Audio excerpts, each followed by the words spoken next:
The house on Linden Street was never asleep. Lights were always on. Cars always came and went. Coffee machines hummed like bees. Phones rang. Laptops blinked. From the outside, it looked like success lived there. From the inside, silence wore shoes and walked around freely. People passed the house and said, "Ah, that family has it all." But as an old European proverb says, a full table does not mean full hearts.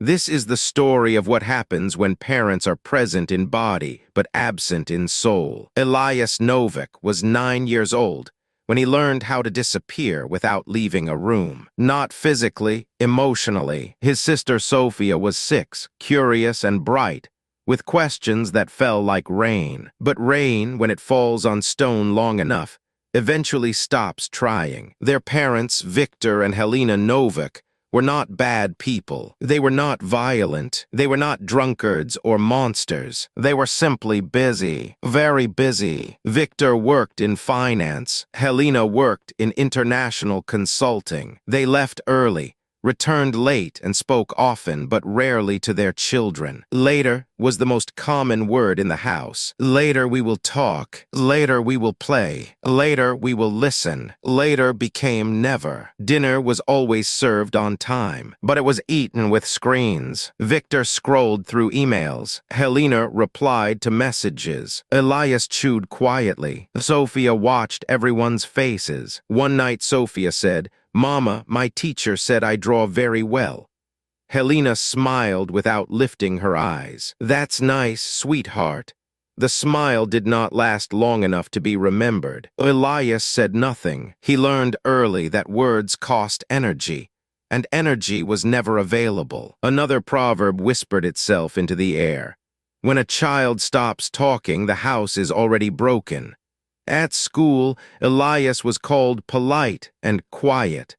Teachers liked him because he did not disturb. But inside, Elias was loud with questions. Am I interesting? Do I matter? If I disappear, will anyone notice? When he raised his hand once and answered wrong, the class laughed. That night, he wanted to tell his father. But Victor was on a call. Not now, Elias. So Elias swallowed the story. It grew teeth inside him. From that day, he stopped raising his hand. Silence felt safer than shame. Sophia cried easily at first. Then she stopped. She learned that tears did not bring comfort. They only brought irritation. "Why are you crying?"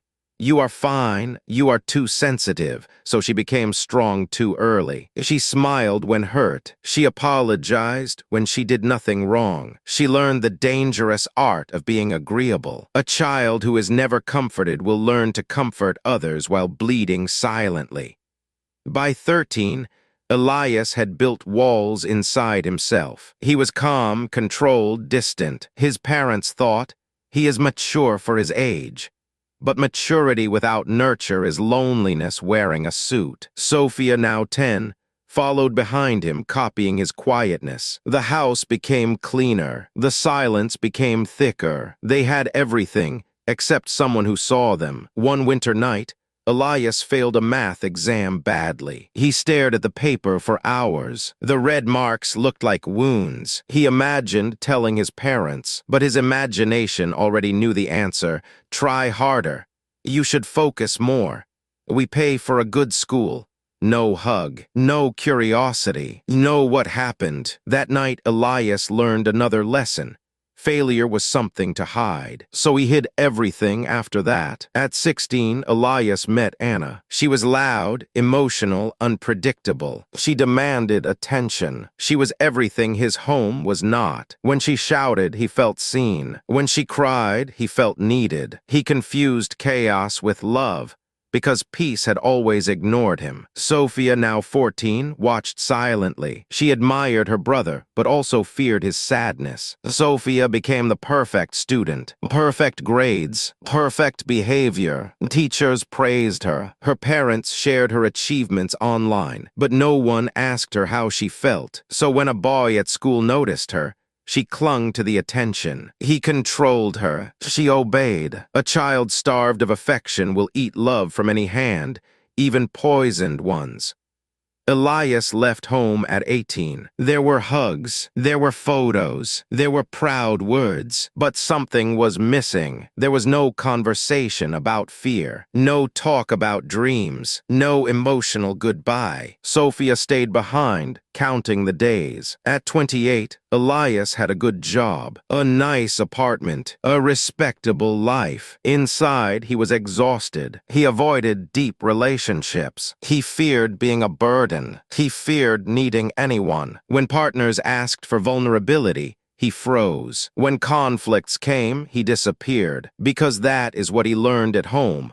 Presence without connection. Sophia entered adulthood softer, but fragile. She overgave, overloved, overstayed. She believed love must be earned. At 24, after another painful breakup, she collapsed. Anxiety, depression, self-doubt. They lined up like unpaid debts. She finally spoke to a therapist, and for the first time, someone listened without checking the time. The therapist said something simple. You were emotionally neglected. Sophia cried, not because it was new, but because it finally had a name. She called Elias. They talked for hours. The silence broke. One summer evening, they returned to Linden Street. Their parents were older now, slower, quieter. Elias spoke first. We were alone here. Helena cried. Victor stared at the floor. They did not defend themselves. Sometimes regret speaks quietly. Healing was not instant, but it was honest. Elias learned to speak. Sophia learned to receive. Their parents learned to listen late, but still valuable. Because as another proverb says, the best time to plant a tree was yesterday. The second best time is now. What this story teaches us: 1. Emotional neglect leaves invisible scars. They do not bleed, but they shape lives. 2. Children need presence, not perfection. A listening ear heals more than money. 3. Silence is not peace sometimes. It is a cry that learned to whisper. 4. Unhealed childhoods choose unhealthy love until awareness brings change. 5. Healing is possible, but awareness comes first. If you are a parent, look up. Listen, be present. If you are a child who grew up unseen, you are not broken. You were simply unheard. And if this story spoke to you, if it mirrored your life or opened your eyes, subscribe, follow, and share. Because stories heal, and awareness saves generations. The child you ignore today is the adult who will struggle tomorrow.